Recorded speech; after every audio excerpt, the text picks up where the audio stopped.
بسم الله الرحمن الرحيم. رب اشرح لي صدري ويسر لي أمري واحلل عقدة من لساني يفقهوا قولي.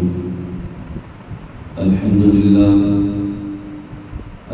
لله وكفى وسلام على سيد الأنبياء والمرسلين.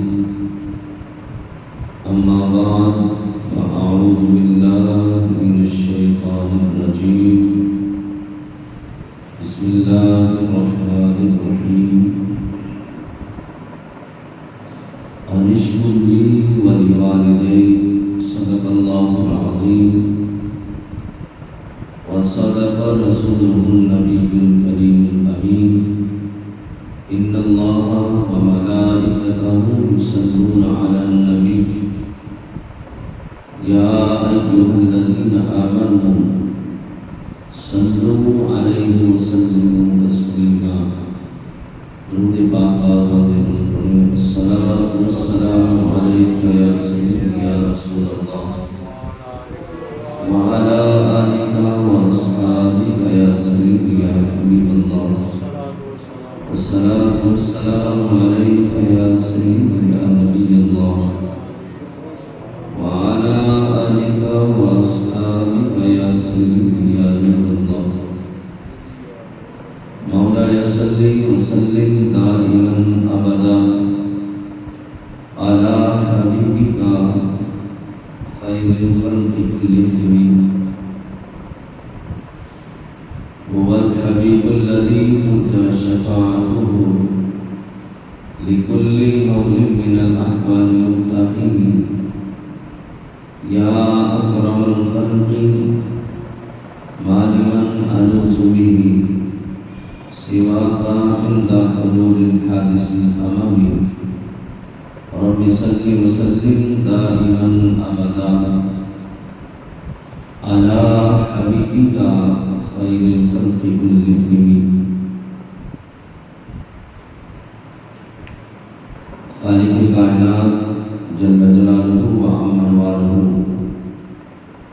وأتم برہانہ وأعظم شانہ کی حمد و ثنا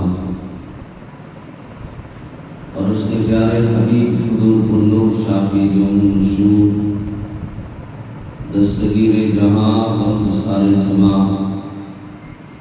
سید سرورہ حبیب قصہ قائد المرسلین شفیع المسلمین رحمت للعالمین جناب احمد مصطفیٰ حضرت محمد مصطفیٰ صلی اللہ تعالی علیہ وسلم کی بارگاہ میں ہدیہ درود و سلام عرض کرنے کے بعد رب کائنات جل شانہ کا بہت فضل عظیم ہے کہ آج نماز جمعہ مبارک ادا کرنے کے لیے ہم سب حاضر ہیں. دعا ہے خالق کائنات جل شانہ میری اور آپ سب کی حاضری کو اپنی بارگاہ میں شرف قبولیت عطا فرمائے اور خصوصاً مجھے حق سچ بیان کرنے کی اور ہم سب کو سن کر اس پر عمل کرنے کی بھی اللہ توفیق عطا فرمائے. حضرات محترم، رب کائنات جل شانہ کا ایک طریقہ کار ہے نسل انسانی کو آگے بڑھانے کے لیے کہ اللہ تعالیٰ جل شانہ نے آدم علیہ السلام سے انسانیت کا آغاز فرمایا، پھر ان سے حضرت اماں حوا کو پیدا فرمایا، پھر اس کے بعد اللہ تعالیٰ جل شانہ کی مرضی سے دنیا میں تشریف فرما ہوئے اور پھر آگے ان سے نسل انسانیت کا آغاز ہوا. تو جن سے ایک انسان پیدا ہوتا ہے اللہ تعالیٰ جل شانہ نے اس کے کچھ احکام اس کے کچھ حقوق اس اولاد کے اوپر بقیہ رکھے ہیں۔ آج ہماری اس گفتگو کا جو موضوع ہے، اس میں انشاءاللہ تعالی میں اپنے مختصر وقت میں ایک باپ کی عظمت و شان جو اللہ تعالیٰ جل شانہ نے بیان فرمائی اور اس کے محبوب علیہ السلام نے جو بیان کیا ہے، اس کو بیان کرنے کی ہم کوشش کرتے ہیں۔ آج کل معاشرے کے اندر ہر بندہ یہ چاہتا ہے کہ میرا حق مجھے ادا کیا جائے، مجھے میرا حق دیا جائے، اور حقوق کی جنگ جو ہے اس وقت معاشرے کے اندر ہر طرف چل رہی ہے۔ ہر بندہ اپنے حق کے لیے لڑ رہا ہے۔ اب کئی ایسے ہیں جن کو یہ پتہ ہی نہیں ہے کہ میرا اس میں حق کتنا ہے جس کا میں مطالبہ کر رہا ہوں، یا یہ جس چیز کو میں طلب کرنے کی کوشش کر رہا ہوں، مانگ رہا ہوں، اپنا حق سمجھ رہا ہوں، ہو سکتا ہے وہ اس بندے کا حق ہی نہ ہو۔ شریعت مطہرہ نے ہو سکتا ہے کہ وہ اس بندے کے لیے وہ چیز جائز ہی نہ رکھی ہو۔ تو حقوق کے بارے میں یہ جاننا ہر بندہ مومن کے لیے لازم ہے، ضروری ہے۔ اس کو پتہ ہو کہ میرا کسی پر کیا حق بنتا ہے اور کسی دوسرے بندے کا میرے اوپر کیا حق بنتا ہے۔ یہ حقوق العباد کا جو مسئلہ ہے انتہائی اہم اور بڑا سنجیدہ مسئلہ ہے۔ حقوق العباد کے لحاظ سے یہاں تک فرمایا گیا جب تک وہ بندہ جس پر حق بنتا ہے وہ ادا نہ کر دے یا معاف نہ کر دے، اس وقت تک اس کی معافی بھی نہیں ہے۔ بندہ بڑے سے بڑا مجرم ہو، بڑے سے بڑا گناہ گار ہو، رب کی بارگاہ میں توبہ کرے، اللہ اپنے فضل سے اس کو معاف فرما دیتا ہے۔ حقوق العباد کا مسئلہ اس قدر سنگین ہے کہ جب تک جس بندے کا حق ہم نے دبایا ہے وہ بندہ معاف نہ کر دے یا ہم اس کا حق اس کو ادا نہ کر دیں، اس وقت تک جو ہے وہ اس کی معافی نہیں ہے۔ تو اس لحاظ سے ایک بندہ جن کے ذریعے سے دنیا میں آتا ہے، ان کے کچھ حقوق اللہ تعالیٰ جل شانہ نے بندے مومن پر لازم قرار دیے ہیں کہ اس اولاد کو، اس بیٹی کو، اس بیٹے کو پتہ ہو کہ میرے اوپر میرے والدین کے کیا حقوق ہیں، تاکہ وہ اولاد اپنے والدین کے حقوق صحیح طریقے سے ادا کر سکے۔ اور جب اولاد اپنے والدین کے حقوق کو ادا کرتی ہے تو پھر اللہ تعالیٰ جل شانہ ان کو وہ نعمتیں عطا فرماتا ہے کہ بعض مرتبہ بڑی لمبی لمبی عبادت سے بھی وہ فضیلتیں یا وہ مقام و مرتبہ اس بندے کو نصیب نہیں ہوتا ہے جو والدین کے حقوق ادا کرنے سے اللہ تعالیٰ اس بندے کو عطا فرما دیتا ہے۔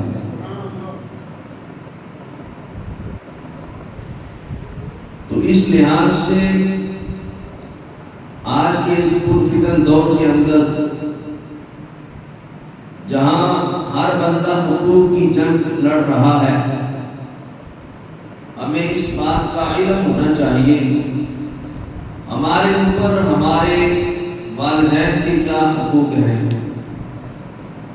اور آج کی ہماری اس گفتگو میں خصوصاً جو والد کے حقوق ہیں اس کو میں بیان کرنا چاہتا ہوں۔ عمومی طور پہ ماں کی عظمت و شان کو بیان کیا جاتا ہے اور ہمارے معاشرے کے اندر بھی جب کہیں کوئی محفل پاک کا اہتمام ہوتا ہے تو اس میں زیادہ تر ماں کی شان کو بیان کیا جاتا ہے اور باپ کی عظمت و شان کو بیان نہیں کیا جاتا، اور ہمارے اکثر خطبہ جو ہے وہ بھی ماں کی شان کو بڑا بیان کرتے ہیں۔ تو اللہ تعالیٰ جل شانہ نے باپ کی بڑی شان اور بڑی عظمت کو بیان کیا۔ خالق کائنات جل شانہ نے قرآن کریم فرقان حمید کے اندر کچھ مقامات پہ قسمیں اٹھائی ہیں، اور آپ بھی اس بات کو بخوبی سمجھ سکتے ہیں کہ قسم اس بات کی یا اس چیز کی اٹھائی جاتی ہے جو چیز دوسروں سے نمایاں ہو، اعلیٰ درجہ رکھتی ہو، جس کی فضیلت رب کی بارگاہ میں بہت زیادہ ہو، اس کی قسم اٹھائی جاتی ہے۔ ہم جب کسی کے سامنے اپنی بات کو منوانا چاہتے ہیں تو پھر ہم کیا کہتے ہیں؟ ہم کہتے ہیں ہمیں اللہ کی قسم ہے، ہمیں قرآن کی قسم ہے، ہمیں نبی علیہ السلام کی قسم ہے۔ بندہ اعلیٰ شخصیت کی قسم اٹھاتا ہے، کسی ادنا کی بندہ قسم نہیں اٹھاتا ہے۔ اگر کوئی بندہ ایسا کرے بھی تو سامنے والا سمجھ جاتا ہے اس کی بات کا وزن نہیں، یہ بندہ اپنی بات میں شاید جھوٹا ہے، تو پھر اس کو مجبور کیا جاتا ہے اگر تو واقعی سچا تو قرآن کی قسم اٹھا یا اللہ کی قسم اٹھا کے کہتے کہ میں اس بات پہ یہ دعویٰ کرتا ہوں، میرا یہ دعویٰ اس بات پہ ہے، میں سچا ہوں، تو پھر بات منوانے کے لیے رب کی قسم دلوائی جاتی ہے۔ لیکن قرآن کریم فرقان حمید کے اندر وہ کتنے مقدس مقامات ہیں جن کی قسم رب خود اٹھا رہا ہے۔ ہم اپنی بات کو منوانے کے لیے رب کی قسمیں کھائیں گے، اور رب اپنی بات کو ظاہر کرنے کے لیے، اپنی بات کی فضیلت کو لوگوں کے سامنے بیان کرنے کے لیے رب جن کی قسمیں اٹھاتا ہے، مجھے بتاؤ وہ چیزیں کتنی الفا والا ہوتی ہیں۔ سورہ بلد بڑی مشہور و معروف آیت ہے، بڑی مشہور و معروف سورۃ مبارکہ ہے، جس میں اللہ تعالیٰ جل شانہ نے اپنے محبوب علیہ السلام کے ساتھ نسبت رکھنے والی ان گلیوں، ان مقامات، ان زدوں کی قسم اٹھائی ہے جہاں پہ حضور علیہ السلام کے قدم مبارکہ لگے ہیں۔ فرمایا لا اقسم بہذا البلد، فرمایا محبوب علیہ السلام ہمیں اس شہر کی قسم ہے جس میں آپ چلتے پھرتے ہیں، یعنی کہ نسبت حضور کے ساتھ بیان کی۔ اور اس کے بعد آگے مزید فرمایا وَأَنْتَ حِلٌّ بِهَذَا الْبَلَدِ، حضور علیہ السلام کی نسبت کو بیان کرنے کے بعد آگے خصوصیت کے ساتھ فرمایا وَوَالِدٍ وَمَا وَلَدَ، یہاں پہ اللہ تعالیٰ جل شانہ نے ایک والد کی قسم اٹھائی ہے، باپ کی قسم اٹھائی ہے۔ وَوَالِدٍ وَمَا وَلَدَ، مجھے باپ کی قسم ہے، مجھے والد کی قسم ہے۔ پورا قرآن آپ پڑھ لیں، کہیں پہ آپ کو یہ مضمون نہیں ملے گا جہاں پہ اللہ تعالیٰ جل شانہ نے ماں کی قسم اٹھائی ہے۔ حضور سے نسبت رکھنے والی بڑی بڑی چیزوں کی قسم اٹھائی گئی، والتین والزیتون وطور سینین، لیکن اس کے باوجود جب حضور علیہ السلام کے ساتھ نسبت رکھنے والی چیزوں کی قسم اٹھائی جا رہی تھی، وہیں پہ رب تعالیٰ جل شانہ فرماتا ہے وَوَالِدٍ وَمَا وَلَدَ، مجھے باپ کی قسم ہے۔ یہاں پہ مفسرین کرام نے قلم اٹھایا، لکھا کہ باپ سے مراد کیا ہے۔ مختلف تفاسیر کے اندر، مختلف انداز کے اندر علماء نے بیان کیا کہ آخر یہ کون سا باپ ہے جس کی قسم رب تعالیٰ اٹھا رہا ہے۔ ایک قول تو یہ ملتا ہے کہ حضرت آدم علیہ السلام کی قسم اٹھائی گئی، چونکہ وہ انسانیت کی ابتدا ہے، تمام انسانوں کے وہ باپ ہیں، اور حق بھی یہی بنتا ہے کہ جن کو رب تعالیٰ جل شانہ نے تمام انسانیت کا باپ بنایا ہو، جن سے آگے نسل انسانیت کا آغاز ہوا ہو، یقیناً وہ شخصیت بہت مقام و مرتبہ رب کی بارگاہ میں رکھتی ہے کہ جن کو رب تعالیٰ جل شانہ نے فرشتوں سے سجدے کروائے۔ آدم علیہ السلام کا جب پترا بنایا گیا، جب آپ کو اللہ تعالیٰ جل شانہ نے یہ عظمت اور شرف عطا کیا کہ آپ کو شکل انسانیت عطا کی گئی، تو فرشتوں کو کہا کہ سجدہ کرو، فرشتوں نے سجدہ کیا۔ تو گویا کہ جن کو اللہ تعالیٰ جل شانہ نے اتنی فضیلت عطا کی، یقیناً وہ آدم علیہ السلام بڑی عظمت و شان کے مالک ہیں۔ تو فرمایا کہ آدم علیہ السلام کی قسم اٹھائی گئی۔ پھر ایک قول یہ بھی ملتا ہے کہ ابراہیم علیہ السلام کی قسم اٹھائی گئی کہ ان سے آگے کم و بیش 1 لاکھ نبی علیہ السلام دنیا میں جلوہ گر ہوئے، یہ بھی بڑی شان کے مالک ہیں۔ اللہ نے ان کو بھی بڑا مقام و مرتبہ عطا فرمایا ہے کہ ہمارے نبی علیہ السلام کے بعد نبیوں میں سے جن کو مقام و مرتبہ رب نے عطا فرمایا وہ ابراہیم خلیل اللہ علیہ السلام ہے۔ یقیناً یہ آپ کی عظمت و شان ہے کہ آپ کی قسم اٹھائی جائے۔ پھر ایک قول یہ بھی ملتا ہے کہ آپ سن کے خوش ہوں گے کہ جن سے ہمارے نبی علیہ السلام اس دار فانی کے اندر جلوہ گر ہوئے، جس بات کے ذریعے سے اللہ تعالیٰ جل شانہ نے ہمارے نبی علیہ السلام کو اس دنیا میں پیدا فرمایا، اس باپ حضرت عبداللہ رضی اللہ تعالیٰ عنہ کی قسم ہے، یعنی کہ ہمارے نبی علیہ السلام کے والد ماجد کی قسم اٹھائی گئی۔ اب یہ چھوٹی بات نہیں ہے، اولاد اگر کوئی اچھا کام کرے تو نام تو باپ ہی کا روشن ہوتا ہے نا۔ دیکھنے والے ماں باپ کو مبارکباد دیتے ہیں، دیکھنے والے یہی کہتے ہیں یار وہ ماں باپ کتنے خوش نصیب ہے جس کا یہ اتنا لائق بچہ ہے، اتنا ہونہار بچہ ہے۔ تو داد تو جاتی ہے ماں باپ کو، تو جن کے ذریعے سے آخر الزمان ابھی دنیا میں جلوہ گر ہوئے ہوں، پھر وہ والدین کی اللہ نے کتنی عزت اور کتنا شرف ان کو عطا کیا ہوگا۔ تو فرمایا حضرت عبداللہ رضی اللہ تعالیٰ عنہ کی ہمیں قسم ہے۔ اور پھر ایک قول یہ بھی ملتا ہے کہ ہمارے نبی علیہ السلام بھی تو کسی کے باپ ہیں نا، کہ حضرت فاطمہ الزہرا رضی اللہ تعالیٰ عنہ، حضرت ام کلثوم اور یہ دیگر جتنے بھی نبی علیہ السلام کی اولاد ہیں، گویا کہ اگر ان کی طرف نسبت کی جائے تو پھر ہمارے نبی علیہ السلام کی رب تعالیٰ قسم اٹھا رہا ہے، اور مطلقاً جو حکم ارشاد فرمایا کہ ہمیں باپ کی قسم ہے، اس میں سے باپ سے مراد وہ بندہ مومن ہے کہ جس کو اللہ تعالیٰ جل شانہ نے ہمارے نبی علیہ السلام کی غلامی کا شرف عطا فرمایا ہے۔ یعنی کہ ہر وہ بندہ مومن، ہر وہ مسلمان جو کلمہ رسول اللہ کا پڑھنے والا ہے کہ حضور کی نسبت سے مکہ کی قسم اٹھائی گئی، ان گلیوں کی قسم اٹھائی گئی، ان ذروں کی قسم اٹھائی گئی، اس شہر کی قسم اٹھائی گئی، تو فرمایا حضور کی نسبت سے جس نے کلمہ رسول اللہ پڑھ لیا ہے، جو دین اسلام کے اندر داخل ہو چکا ہے، جو میرے مصطفیٰ کا غلام بن چکا ہے، فرمایا ہمیں اس باپ کی بھی قسم ہے۔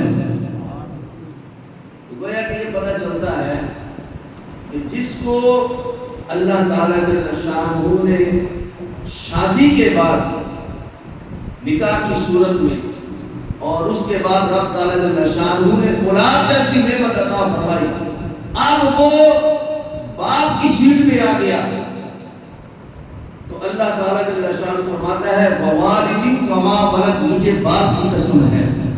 اب آپ اس سے اندازہ کر سکتے ہیں کہ اللہ تعالیٰ جل شانہ نے ایک مسلمان والد کو کتنی عظمت اور کتنی شان عطا فرمائی ہے۔ اگر یہ بات ہماری آج کی نوجوان نسل سمجھ جائے کہ میرے باپ کا مقام و مرتبہ کتنا عرفہ و اعلیٰ ہے اور آپ نے میرے باپ کو کتنی عظمت عطا فرمائی ہے، کتنا شرف عطا کیا ہے، تو پھر کوئی بھی بیٹا یا بیٹی اپنے باپ کے سامنے اونچی بات سے بات نہ کرے۔ اب دیکھو حضور علیہ السلام نے بھی کئی مقامات پہ والد کی بڑی عظمت و شان کو بیان کیا، یہاں تک فرمایا گیا کہ جنت کا جو درمیانی دروازہ ہے، فرمایا کہ وہ اللہ تعالیٰ جل شانہ نے والد کو قرار دیا ہے، والد کو جنت کا درمیان والا دروازہ جو ہے اس کو مقرر کیا گیا ہے۔ تو جہاں تک حضور فرماتے ہیں، فرمایا کہ باپ کی رضا کے اندر رب کی رضا ہے، یعنی کہ اگر تمہارا باپ تجھ سے راضی ہو گیا ہے تو پھر تمہیں خوش ہو جانا چاہیے، سمجھ لو تمہارا رب بھی تجھ سے راضی ہو گیا ہے۔ یعنی کہ اپنے رب کی اگر رضا مندی کو تم پہچاننا چاہتے ہو کہ مجھے پتا چلے میرا رب مجھ سے راضی ہے یا ناراض ہے، تو مجھے کیسے پتا چلے گا؟ تو فرمایا کہ پھر اپنے باپ کو راضی کر دو، دیکھو میرا باپ مجھ سے راضی ہے، میرے کردار سے، میرے اخلاق سے، میری گفتار سے، میرے انداز کلام سے، میرے کام کاج سے، میرے طریقہ زندگی سے اگر میرا باپ مطمئن ہے اور وہ زندگی گزارنے کا طریقہ شریعت کے مطابق ہے، میرا کام کاج شریعت کے مطابق ہے، میرا چلنا پھرنا، میرا بولنا، میرا دوستی لگانا، میرا کاروبار کرنا، میرا گھر میں آنا جانا، تعلقات بنانا اگر شریعت کے مطابق ہے اور میرا باپ اس میں راضی ہے، تو فرمایا پھر تمہیں خوش ہو جانا چاہیے کہ تمہارا رب بھی تم سے راضی ہے۔ یعنی کہ اب کسی قسم کی فکر والی بات نہیں ہے، اس لیے کہ رب تعالیٰ کی رضا کے اندر رب تعالیٰ نے اپنی جو رضا ہے وہ باپ کی رضا کے اندر شامل رکھی ہے۔ تو اس سے ہر بندے مومن کو سمجھنا چاہیے کہ اللہ تعالیٰ جل شانہ نے ہمارے والد محترم کو کتنا مقام و مرتبہ عطا فرمایا ہے، اور جو والد ہے اس کو بھی اپنا منصب پہچاننا چاہیے۔ جیسے ایک بندہ بڑا آفیسر ہو تو اس کی ٹھاٹ باٹ سے، اس کے چلنے پھرنے سے، اس کے آنے جانے سے پتہ چلتا ہے کہ کوئی آفیسر آ رہا ہے، ایسے ہوتا ہے نا۔ اگر وہ گلی میں چلتا ہوا بھی آ رہا ہے، اگر وہ کسی عہدے کا مالک ہے اور چار بندے اس کو جانتے ہیں تو وہ گلی میں آتا ہوا اس کی چار آپ کو بتائے گی، کوئی معمولی بندہ نہیں آ رہا، کوئی بڑا بندہ آ رہا ہے۔ تو یہ تو دنیا کے ہوتے ہیں جو دنیا کے بندوں نے اس کو عطا کیے ہیں۔ ایک ادارے کا یہ آفیسر بن گیا ہے، اس کی چال بدل گئی، اس کے پاس چار پیسے آ گئے، اس کا جنازہ بیٹھنا اٹھنا بدل گیا، اس کو بڑا منصب مل گیا، اس کی دوستی بدل گئی۔ اس باپ کو بھی سوچنا چاہیے تجھے یہ منصب کسی بندے نے نہیں عطا کیا بلکہ بندوں نے کہ خدا نے تجھے یہ منصب عطا کیا ہے کہ تیری رضا میں تیرے رب کی رضا ہے۔ اس کو بھی چاہیے اپنا کردار صاف شفاف رکھے، جب گھر میں جائے تو بچوں کو پتا چلے کہ ہمارے والد محترم آئے ہیں، آپ ان کے دل کے اندر بھی تمہاری اہمیت ہو، وہ تمہیں جانے پہچانے، تمہیں مانے، تمہارا احترام کرے۔ لیکن اگر باپ نے اپنا کردار اپنی اولاد کے سامنے غلط رکھا ہوگا، چیخنے چلانے والا، مارنے کوٹنے والا اور بدتمیزی والا انداز ہوگا، گالی گلوچ والا انداز ہوگا، تو پھر اس باپ کی عزت کون کرے گا؟ وہ چاہے جتنا مرضی وہ بیٹا نیک خصلت کیوں نہ ہو، لیکن چونکہ اگر باپ کا ہی اپنا کردار غلط ہے، وہ نیک بندہ بھی کتنا صبر کرے گا، وہ نیک بیٹی بھی کتنا صبر کرے گی۔ کہ جب دیکھو باپ جب بھی گھر میں آتا ہے کبھی گالی کے بغیر وہ بات نہیں کرتا ہے، وہ تو تڑاک کر کے بات کرتا ہے، یعنی کہ ہمارے والد کو تمیز ہی نہیں بات کرنے کی۔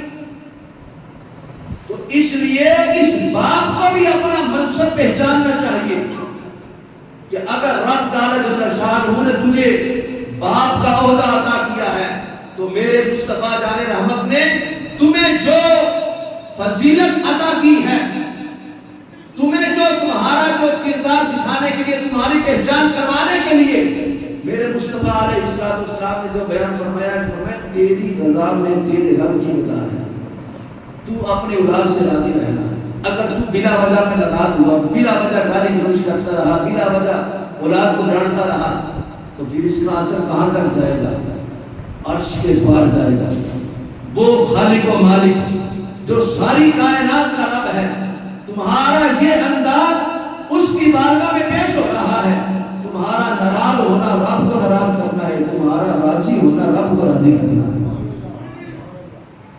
چاہیے کہ باپ اپنا کردار اتنا صاف شفاف رکھے کہ اگر بالفرض اولاد اگر نالائق بھی ہے، اولاد کے اندر اگر کہیں کمی بھی ہے، تو باپ کو چاہیے کہ پھر وہ اپنے منصب کے مطابق اپنی اولاد کو سمجھائے گا۔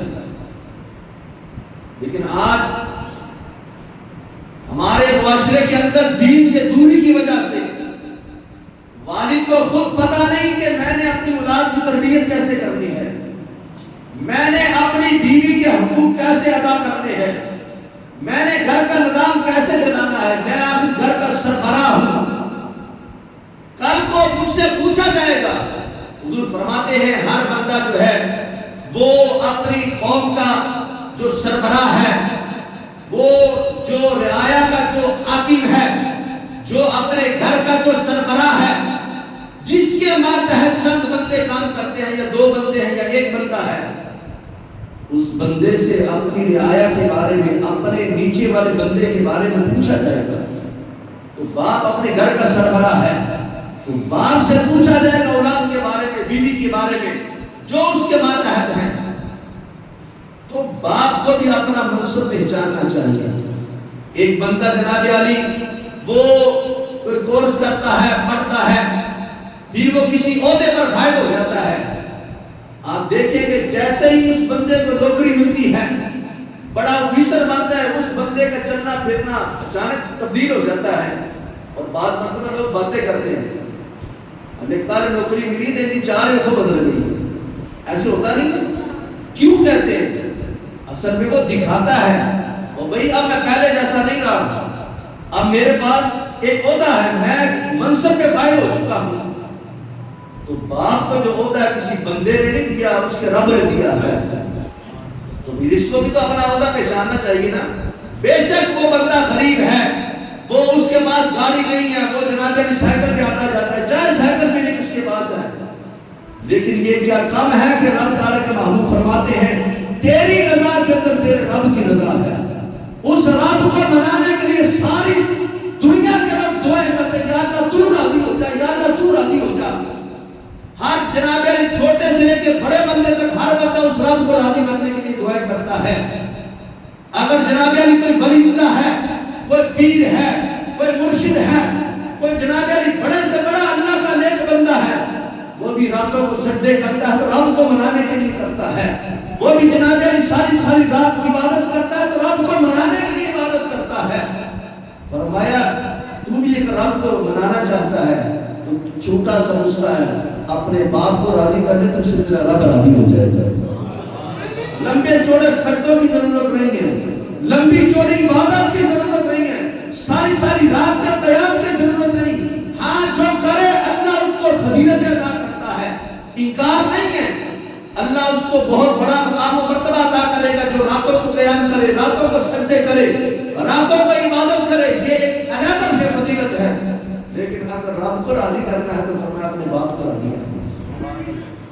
سبحان اللہ۔ اور اگر یہ آج کے ہمارے بیٹے کو یہ پتہ چل جائے کہ میرا باپ میرے لیے کتنا انمول تحفہ ہے، میں جس پیر کے ہاتھ پہ بیعت کر چکا ہوں وہ پیر تو ساری رات عبادت کرتا ہے، سجدے کرتا ہے. مجھ سے ساری رات عبادت ہوتی نہیں کہ میں ساری رات عبادت کر کے رب کو مناؤں. میں سارے دن کا جناب تھکا ہارا اور پھر آ کے بچوں کو بھی ٹائم دینا ہے, اپنی بیوی کو بھی ٹائم دینا ہے, گھر کے کام کاج بھی ہے, سودا سلت بھی ہے, مہمان نوازی, سارے معاملات کے اندر میں تو گھرا ہوا ہوں, دنیا کے کام کاج میں پھنسا ہوا ہوں. تو میں بھی رب کو راضی کرنا چاہتا ہوں, میں کیا کروں؟ تو فرمایا کرنا کیا ہے, جب گھر جائے تو اپنے باپ کے ہاتھ کو چوم لے. ہاں, نہیں باپ راضی ہوتا تو پاؤں کو بھی چوم لے. میں دیکھتا ہوں کیسے راضی نہیں ہوتا باپ, یہ کیسے ہو سکتا ہے؟ لیکن ہم چومے کیوں؟ ہم پیر کا ہاتھ چومیں گے, باپ کا ہاتھ نہیں چومیں گے. پیر کے پاؤں بھی چومیں گے, باپ کی طرح وہ زہریلی آنکھوں سے دیکھیں گے. جناب ہے میں نے کل میرے باپ نے نہیں کیتا, میرے ساتھ میرے باپ نے یہ زیادتی کر دی. اگر اولاد اپنے باپ کے منصب کو پہچان لے, خدا کی عزت کی قسم ہے, پیر سے پہلے وہ اپنے باپ کے ہاتھوں کو چوم لے. پیر کے ہاتھ چومنا منع نہیں ہے, میں یہ نہیں کہتا کہ نہ چومیں, اللہ توفیق دے, بار بار چومیں. پیر کی بارگاہ میں جائیں, بار بار جائیں, بار بار جائیں. لیکن میں یہ کہتا ہوں کہ گھر میں جو پیر بیٹھا ہے اس کے میں پرواہ نہیں ہے. کتنے بندے ایسے ہیں جو گھر کے پیر صاحب کے ہاتھ چومنے والے ہیں. حضرت بڑی قابل غور بات ہے. ہمیں تو مشکل آ جائے, پیر صاحب دعا کرتے ہیں مشکل حل ہو جائے, مشکل حل ہو جائے, پیر صاحب دعا کرتے ہیں اللہ مہربانی فرمائے, وہ مشکل ٹل جائے, وہ بیماری دور ہو جائے, روزگار نہیں تھا روزگار مل جائے, اولاد نہیں تھی پیر صاحب نے دعا کی اللہ نے بیٹا یا بیٹی عطا کر دی.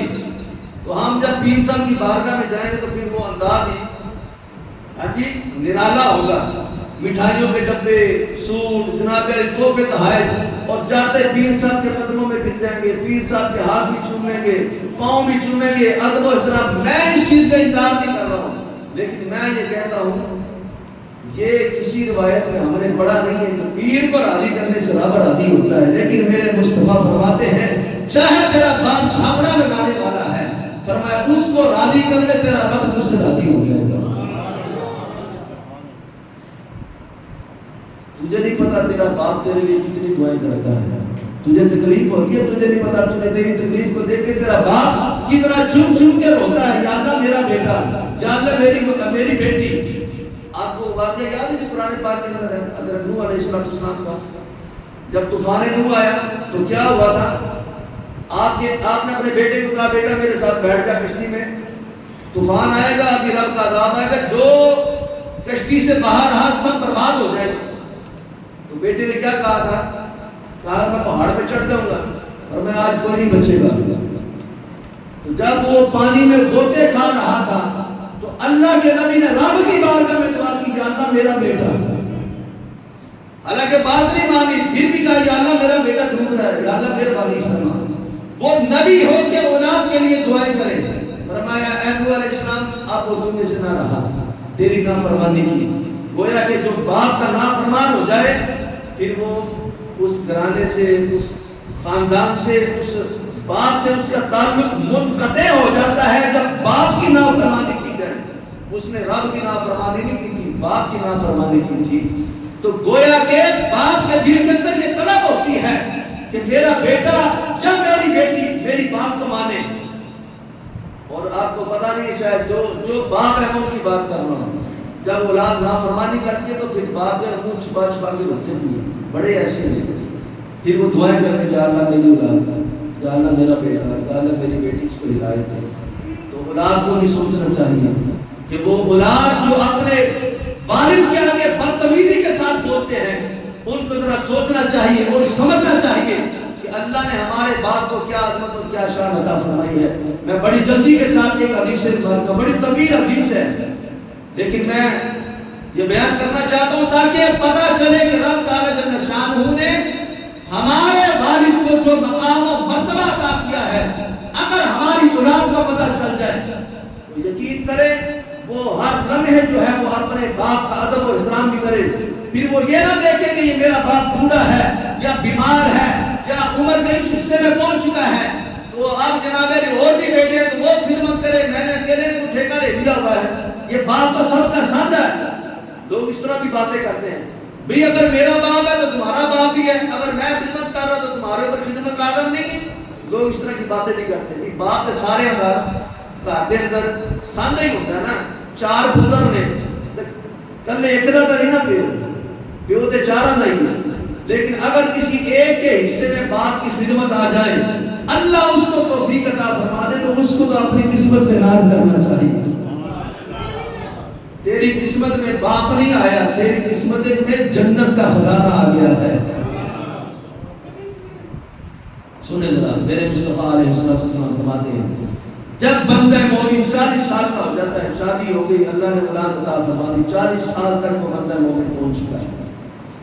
اب وہ اولاد ذرا تصور کرے جن کے والد محترم 40 سال کے ہیں، کیا ہوتا ہے؟ فرمایا اللہ تعالیٰ جل شانہ کی طرف سے وہ بندہ مخصوص جو بیماریاں ہیں، حضور علیہ السلام فرماتے ہیں اللہ تعالیٰ اس کو کوڑ برس اور اس طرح کی جنون کی بیماریوں سے اللہ تعالیٰ اس بندے کو ہمیشہ ہمیشہ کے لیے محفوظ فرما دیتا ہے۔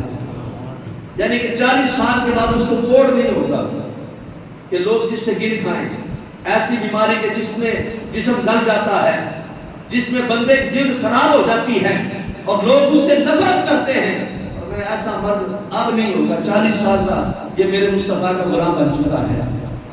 برس کا مرد بھی نہیں ہوگا اس بندے کو، اس کو جنون بھی نہیں ہوگا۔ یہ خصوصیت کے ساتھ بیماریوں کا ذکر کیا۔ اب 40 سال کے بعد یہ بندہ آگے بڑھ رہا ہے، اس کے زندگی کے ساتھ گزر رہے، چلتا چلتا وہ 50 سال تک پہنچ چکا ہے۔ اب کچھ بال سفید آنا شروع ہو چکے ہیں، تو میرے مصطفیٰ علیہ السلام فرماتے ہیں یہ جو 50 سال کا بوڑھا ہے، فرمایا اللہ نے اس کو یہ شرف عطا کیا ہے، فرمایا جو یہ سفید بالوں والے بندے کی حیا کرتا ہے، اس کا ادب کرتا ہے، گویا کہ یہ اپنے رب کا ادب کر رہا ہے۔ بندہ رب نہیں بن گیا، باپ رب نہیں بن گیا، لیکن اس کو یہ فضیلت عطا کی جا رہی ہے۔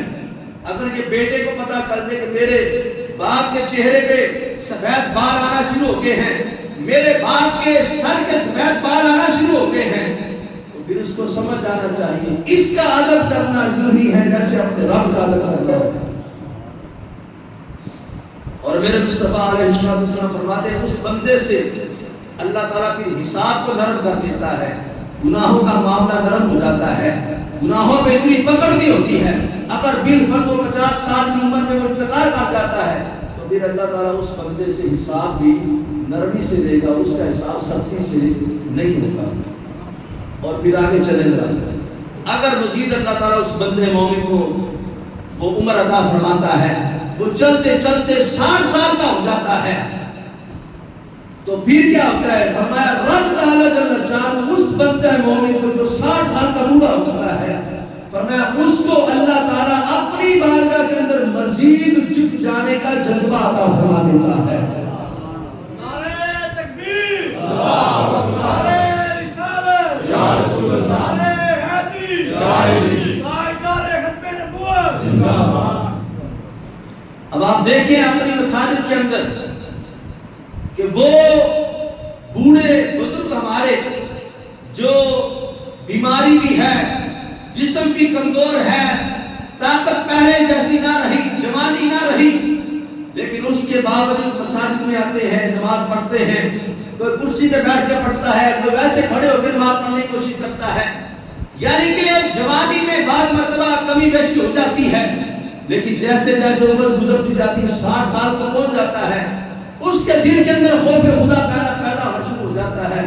پھر وہ کیا ہے کہ مزید وہ پہلے سے زیادہ رب کی عبادت کرنا شروع کر دیتا ہے۔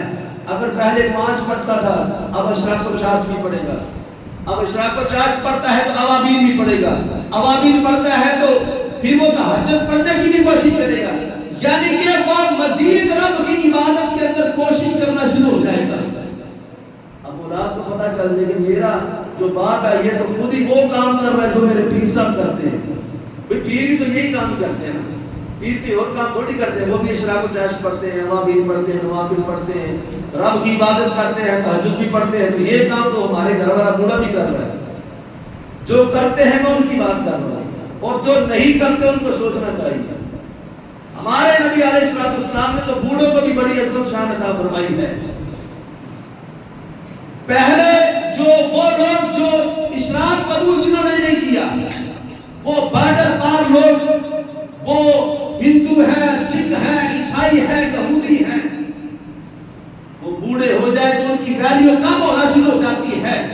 لیکن میرے مصطفیٰ علیہ السلام کی غلامی کے اندر کو آ جاتا ہے، یہ بوڑھا ہونا شروع ہو جائے تو اس کی ویلیو بڑھنا شروع ہو جاتی ہے۔ فرمایا جب یہ میرے مصطفیٰ کا غلام 70 سال پر پہنچ جاتا ہے پھر کیا ہوتا ہے؟ فرمایا رب کی بارگاہ کے اندر اس کو ایک خاص لقب دیا جاتا ہے۔ وہ بوڑھے 70 سالہ بوڑھے وہ کان کھول کے سنے، اور جو ان کی اولاد ہے وہ بھی ذرا کان کھول کے سنے۔ ہمارے بوڑھے 70 سالہ بابے کو اللہ تعالیٰ جل شانہ کیا لقب عطا فرماتا ہے۔ ہمیں کوئی دنیا کا کوئی بندہ لقب دے دے، کوئی جناب علی وہ کسی عہدے پہ فائد ہو جائے، ہم اس کا بڑا فخر کرتے ہیں۔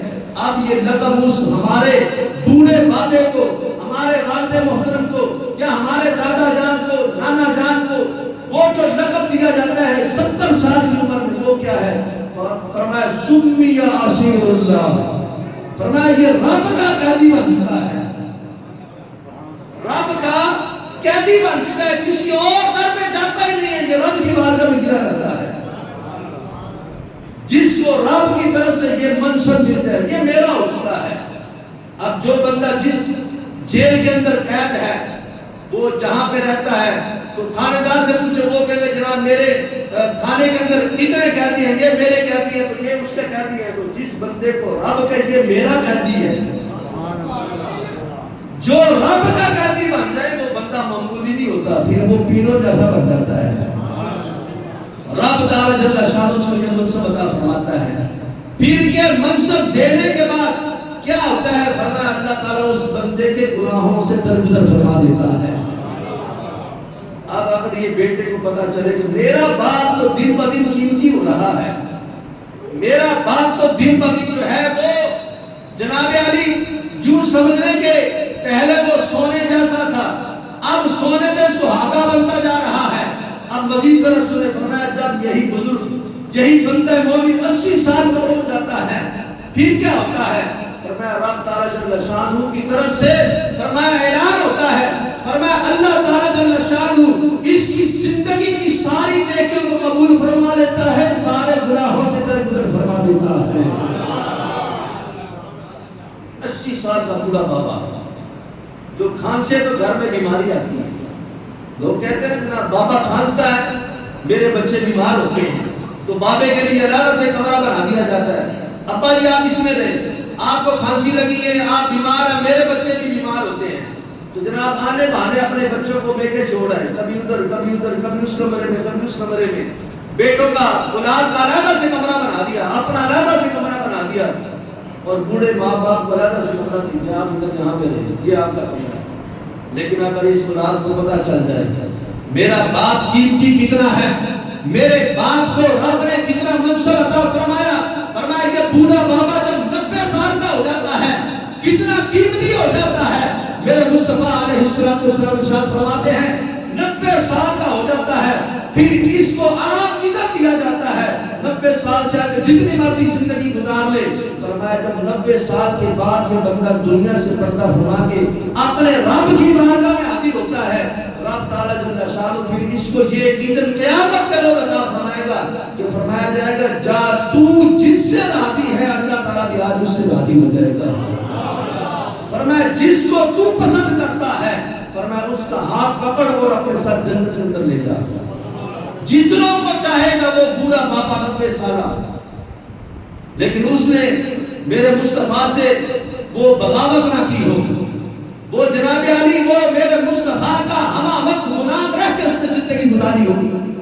یہ نہیں کہ جناب علی دوستوں کی محبت میں دائیں بائیں کے جناب علی حالات دیکھتے ہوئے کبھی وہ ادھر کو چلا گیا کبھی ادھر کو چلا گیا، جناب سارے ٹھیک ہیں، وہ بھی ٹھیک ہے، وہ بھی ٹھیک ہے، نہیں، وہ میرے مصطفیٰ کا غلام بن کے اس نے 90 سالہ زندگی گزاری، میرے مصطفیٰ کی غلامی کے اندر وہ رہا ہے، وہ کوئی پیر صاحب نہیں ہے، وہ جناب علی وہ ایسا بندہ نہیں کہ وہ مسجد کا امام ہو، بہت بڑا عالم ہو، بہت بڑا محدث اعظم ہو، وہ جناب علی بڑا ولی اللہ ہو، کچھ بھی نہیں، سادہ بندہ ہے، اس کو 2 بندے بھی نہیں گلی محلے میں جانتے، لیکن وہ 90 سالہ مومن ہے، وہ 90 سالہ بوڑھا بابا حضور کا غلام ہے، حضور کی غلامی میں دنیا سے گیا ہے، تو رب نے یہ شرف عطا فرمایا، فرمایا قیامت کا روز ہوگا میرے مصطفیٰ علیہ السلام فرماتے رب تعالیٰ اس کو یہ عزت عطا فرمائے گا، جتنوں سے وہ بابا راضی ہوگا اللہ سب کو جنت عطا فرما دے گا۔ اس بیٹے کو مبارک ہو، اس بیٹی کو مبارک ہو جو اپنے والدین کی خدمت کر کے جنت کے حقدار بن رہے ہیں۔ یہ تقسیم نہ کیا کرو کہ جناب علی باپ تو سب کا سانجا ہے، اگر میں مہینے کا 10,000 خرچہ کرتا تو تو بھی 10,000 خرچہ کر۔ ارے تو شکر ادا کر کے اللہ نے تجھے یہ توفیق عطا فرمائی ہے۔ کوئی نہیں دیتا تو کہا نہ دے کوئی بات، تو اپنے بچوں میں لگا۔ میں اپنے بچوں کے نوالے بھی اپنے باپ کو کھلاؤں اس لیے کہ یہ میرا باپ صرف میرا باپ ہی نہ رہا بلکہ میرے لیے تو جنت کا ٹکٹ بن چکا ہے۔ جس بیٹے کو پتہ چل جائے کہ میرا باپ کتنا قیمتی ہے، چاہے وہ کھانستا ہے، چاہے وہ بیمار ہے، چاہے وہ بوڑھا ہو چکا ہے، لیکن یہ میرے لیے تو میرے لیے جنت میں جانے کا سما ہے، تو پھر وہ بیٹا کبھی بھی باپ کے سامنے بدتمیزی نہیں کرے گا، اونچی زبان سے نہیں بولے گا۔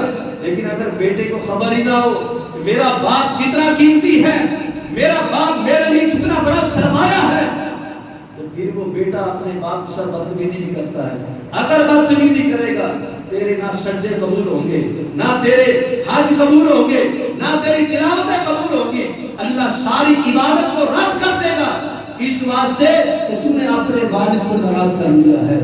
اس لیے والد کو بھی اپنا کردار دکھانا چاہیے۔ میرے حضور علیہ السلام فرماتے تمہارے لیے تمہارے ماں باپ جنت بھی ہے، تمہارے لیے تمہارے ماں باپ جہنم بھی ہے۔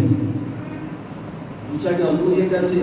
فرمایا راضی کر لو گے جنتی بن جاؤ گے، ناراض ہو گئے تو جہنمی بن جاؤ گے۔ کہاں عبادت گئی، کہاں سجدے گئے، کہاں حج گئی، کچھ بھی کام نہ آیا۔ اس لیے اولاد کو چاہیے کہ ماں باپ کو راضی کرے، اور ماں باپ کو بھی چاہیے کہ اپنا کردار صاف شفاف رکھے۔ کوئی بات نہیں، اگر اولاد سے کمی بیشی ہو جاتی، بیٹا تو آپ ہی آئے گا، بیٹی تو آپ ہی کی نا، آپ سینے سے نہیں لگائیں گے تو کون لگائے گا؟ پھر نتیجہ پتہ کیا نکلے گا؟ جب باپ بھی اس کو دھتکار دے گا پھر وہ غلط بندوں کی سوسائٹی میں چلا جائے گا، پھر وہ حقیقتاً جہنم کا ایندھن بن جائے گا۔ اس واسطے باپ کو بھی چاہیے کہ اپنا کردار ایسا دکھائے۔ کوئی بات نہیں، پھر کیا ہوا اگر بیٹے نے کچھ کر لیا ہے، یہ دیکھو کہ اگر تم ناراض ہو گئے تو تمہاری ناراضگی کی وجہ سے تمہارا رب ناراض ہو جائے گا، اس سے اس کی آخرت خراب ہو جائے گی۔ اگر چاہتے ہو کہ اس کی آخرت بہتر ہو جائے تو پھر کبھی بھی اپنی اولاد سے ناراض نہ ہو، اور اولاد چاہتی ہے کہ اگر ہمارا رب ہم سے راضی ہو جائے تو پھر اولاد کو چاہیے اپنے ماں باپ کو راضی رکھے۔ اللہ تعالیٰ جل شانہ ہمیں اپنے والدین کا ادب و احترام کرنے کا توفیق عطا فرمائے۔ آمین۔